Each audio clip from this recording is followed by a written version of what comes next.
Okay, the first factor, of course, we cannot ever expand.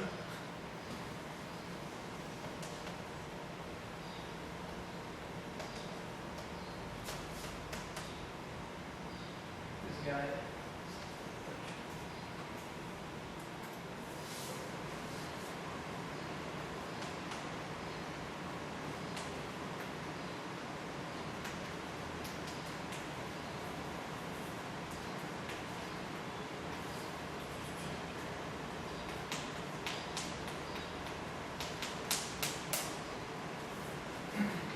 What I did expanded was just this last power here, okay?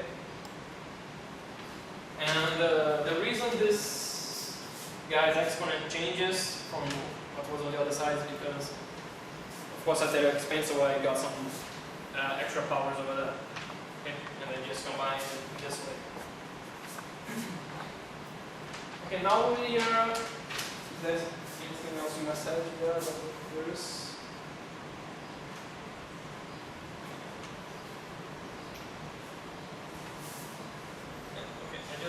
I think we could, I could have programmed this better, but you know, let's go back to the OP. I should have just done one side. We use what you know about the two-point correlation functions here on the OP. Okay? And when I do this,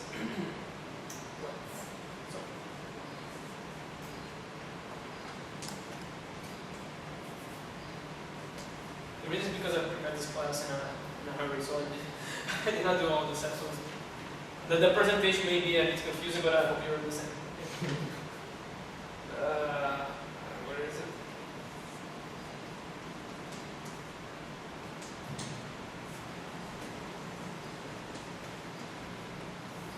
Okay, this is the correlation function, this two-point function, okay?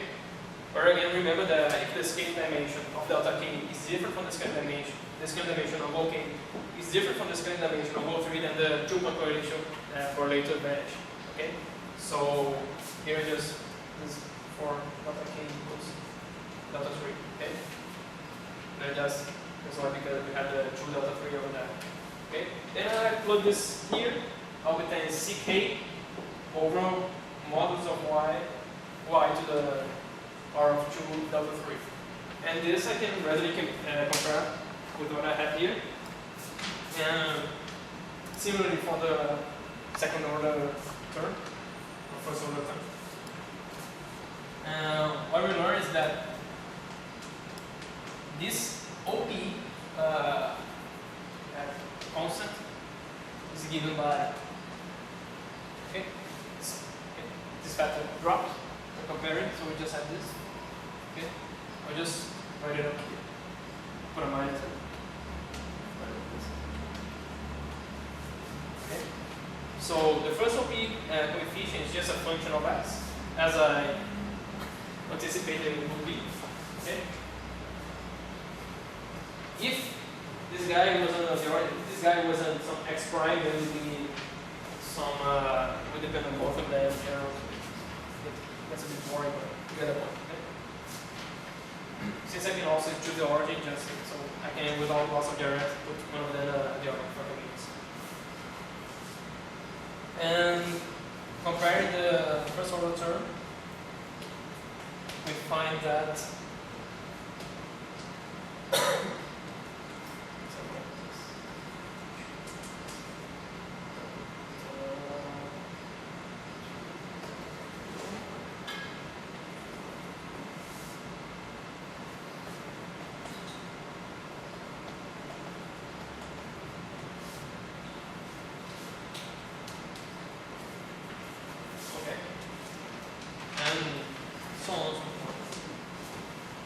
so what is that to learn from this game? Okay, we see that in general,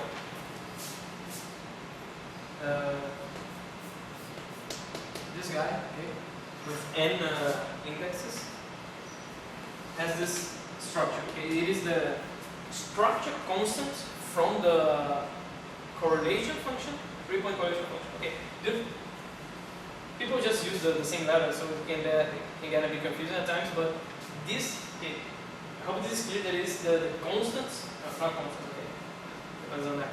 These are the coefficients of the OPE expansion, and this is the structure constant from the 3-point correlation function, okay, that is imposed on us by conformal symmetry.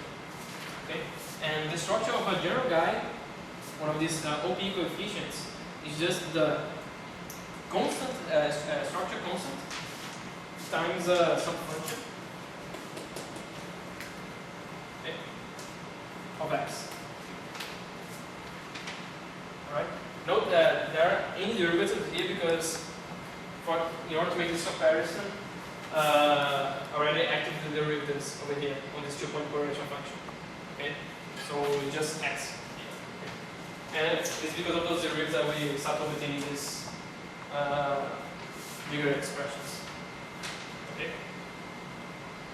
And the last one is that the OPE coefficients encodes the structure constants. Okay? Don't be fooled. I haven't calculated the structure constants yet. Okay? But the point is, what have you used from our knowledge of the correlation functions? We use that what we know about the 2-point function and the 3-point function. Okay? The 2-point function we use the explicit form plus the fact that they are diagonal in scalar dimension. Okay? And for the 3-point function we use the fact that it comes with some structure constant coefficient that depends on the fields the fields I'm taking on the correlator itself. And the point is that with this, knowing that these OP coefficients have this structure, what is usually done is, as will become clear when we discuss OP on 4-point correlators,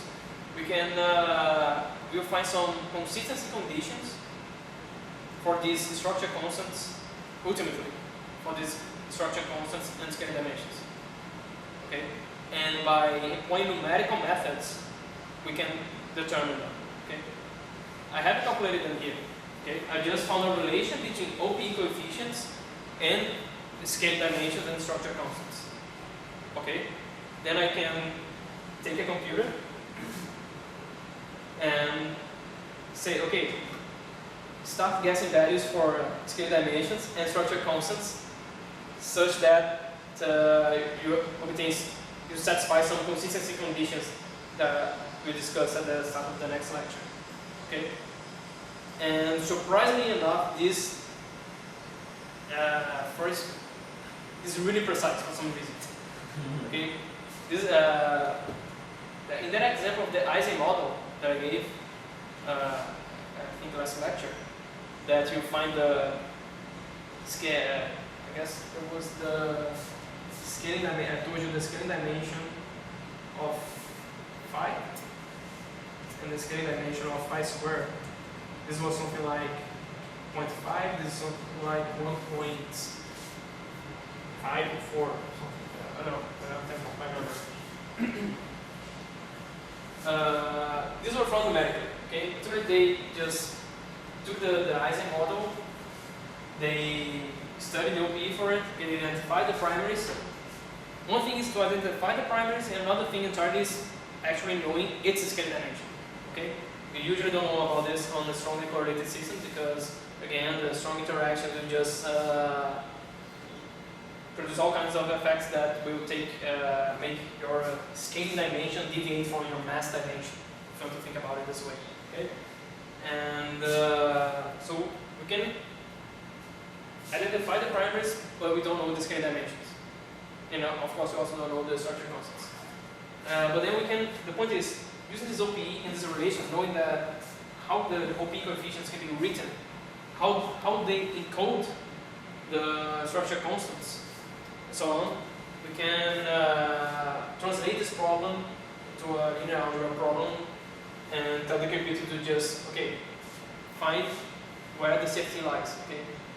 Find the values such that I have a consistent theory, okay? And this is surprisingly really precise for some reason, okay? There were other methods to study the Ising model in 3 dimensions, and you had some region, okay, the CFT must be somewhere over here, and then you do this conformal bootstrap, okay? Numerically, and you just find, you increase your precision like a lot. I don't know if anyone understands why this is so precise, but to the point, okay, it is. But the one thing I haven't told you yet is what are these consistency conditions, and these will arise when you start doing the same game on the 4-point functions. Okay, we do next slide because we're running out of time. But the idea of the game is, if I have a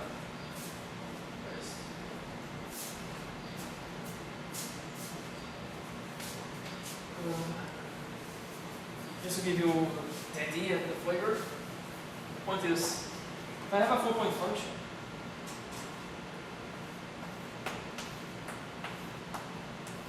I'm just going to be really schematic about this, okay?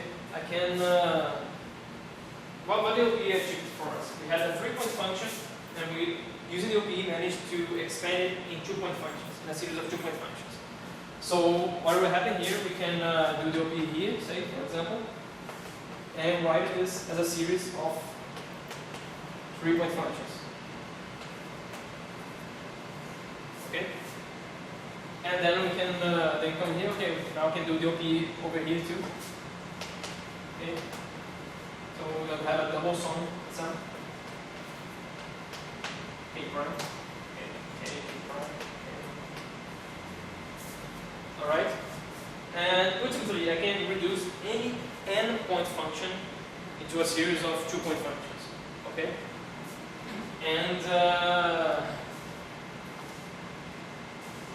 we will be able, by a similar game that we played here, to relate those, if you recall, this depended on some arbitrary function. I don't remember if I called it, I guess I called it that.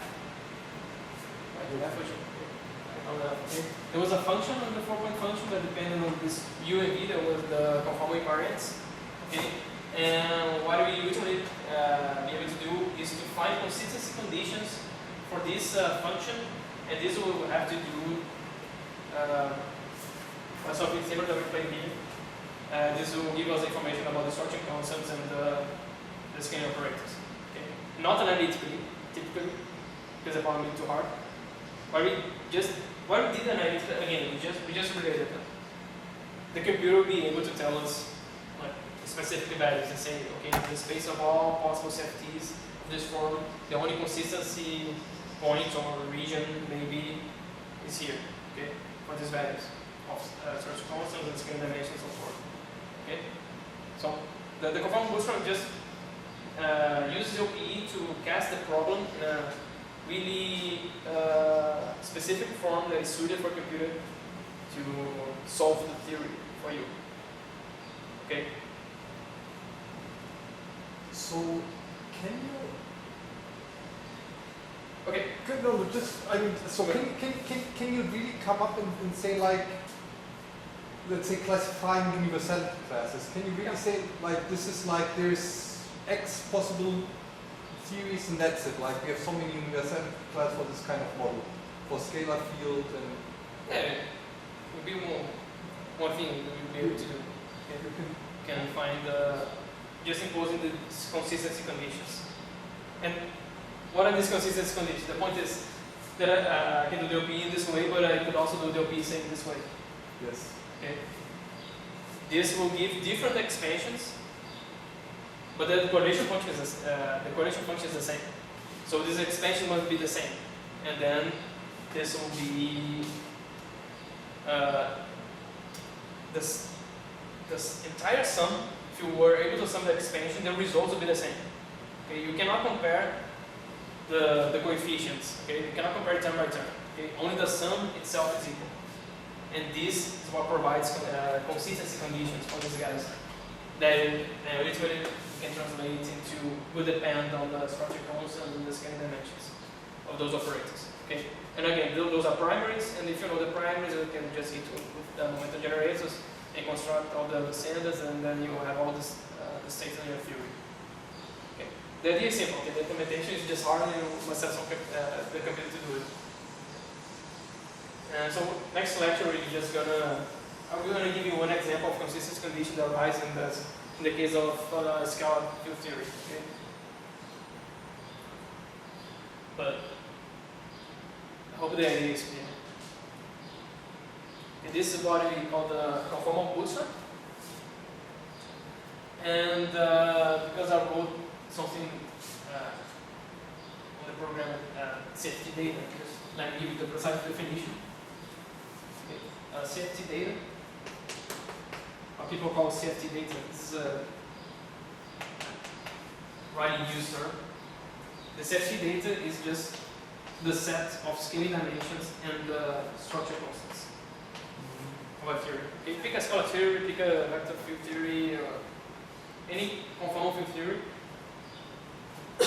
and the set of all scaling dimensions, all the structure constants of all primary fields in your theory is what is called the CFT data. Why? Because if we have this, we can, by this construct, compute every correlation function. Okay?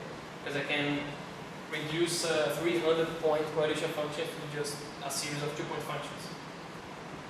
Okay? And in the way, I will only need the scaling dimensions and the structure constants. Okay?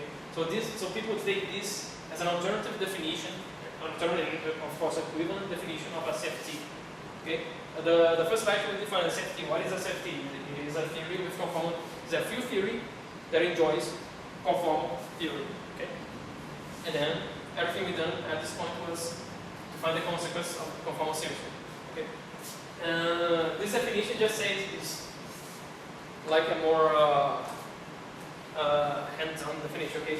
Give me a set of scaling dimensions and structure constants, and I can tell if this CFT exists or does not exist. Meaning if it's consistent or not. If I play this game. If you give me this scaling dimension structure constants and I say okay, the theory is consistent, then from this alone I can compute any correlation function. So I solve the theory. So you can take this as an alternative definition of a CFT. Okay. More practical one. Are there any questions about that? Or anything? So the application for the Eisenhower, is it really complicated, or Yeah. in the end, or?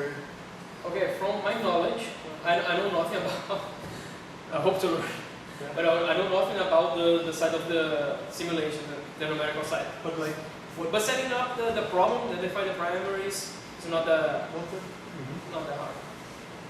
Okay, because of course it's an interactive theory. So as we also discussed this in the previous lectures, if you have a free theory, then you typically can have infinite primaries, and then it might feel hopeless. But when you have an interactive theory, the number of primaries usually decrease a lot because of the interactions and the original motion. It starts like relating what were previously two independent primaries with each other by derivatives, and so on.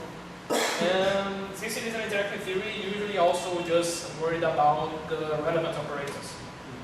So what you do is, okay, for the Ising model in 3 dimensions, you have a scalar field theory, 3 dimensions, and you just look for the primary operators, the relevant primary operators. Okay? And that's it. There are only 2. If there are only 2 scalars, there is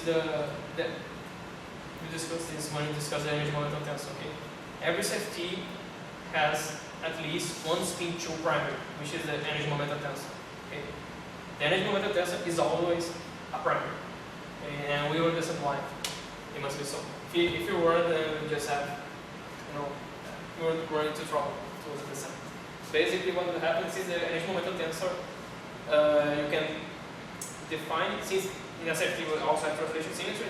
So your momentum operator is like an integral of some of the components. And if this guy, the energy momentum tensor was a descendant, then it could be written as a derivative, a total derivative, or something else happens, and then the momentum operator would vanish, and then everything would break down. Okay, so in a CFT, you always have one spin 2 operator, which is the energy momentum tensor. Okay. Scalar operator in the Ising model 3 dimensions, primary, relevant scalar operator only have 2. You have a one spin 2 operators. And of course, you should also look for any other symmetry you might have. yeah, if you have some gauge symmetry, then you look for gauge invariant primaries, relevant primaries, and so on. Okay? And we just cast the parameter in some really precise form that we can put it to do. That is the class I know nothing about how you actually do this. I know they do linear programming, I know the keyword. But like, to what order do you have to put the expansion into derivative? Which k-point correlation function you have to look at? I mean, I don't know. Maybe this won't be on the projects I will do with the linear. I'm not sure enough on the classes, but I'll be I would find it totally cool to see this, I mean, how this works, but it's complicated, but just to have an idea, like, because I have no feeling like up to which order do you have to do the expansion. The only thing at least I recall reading about this is that they do some numerical studies too, and I know the OP converges. They found that the OP converges exponentially on a CFT again. I know the convergence is exponential for the OP, so maybe don't have to consider much many terms. But then what kind of correlation function do you start out from? Like 4 point, 5 point, 6 point, 3 point, or usually we're just content to compute the 4-point function. Just the 4. Okay, we go to 6-point function, then I mean. No, but I don't know how many equations you need to get like. On the OP, in order to solve the conditions. Yeah, I don't know. I know that the convergence is exponential. Yeah. Exponential convergence. In the beginning of the next lecture, I will bring out some references about this. I know I have them, but I don't have the names or the. So you said this is conformal bootstrap? That's how it's called? Yeah, this idea to solve the CFT is called the conformal bootstrap. Okay, bootstrap. No, from why, like, from when is it more or less, you know, like the idea of conformal bootstrap? Yeah. I guess it started at the late 70s, early 80s, but mainly in the context of two-dimensional CFTs. And the name bootstrap is just because it is related to the old bootstrap from usual quantum field theory. Study of quantum field theories only by imposing pretty general conditions, consistency conditions arising from general properties like unitarity and normalization. At that time, normalization was such a criteria, and so on. And the conformal bootstrap is just the same thing. We just impose consistency conditions that arise from conformal symmetry.